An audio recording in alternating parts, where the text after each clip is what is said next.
ตี4:23 นาทีแล้วกำลังเตรียมตัวเดินทางกับศรีราชาเสียงเขียดห้องระงมแล้วเสียงธรรมชาติของมันนะ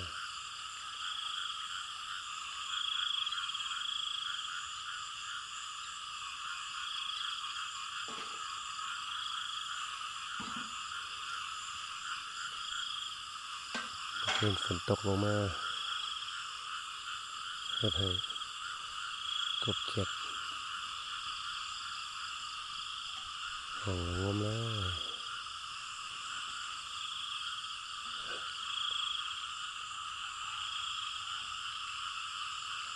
กับศรีราชากันเด้อ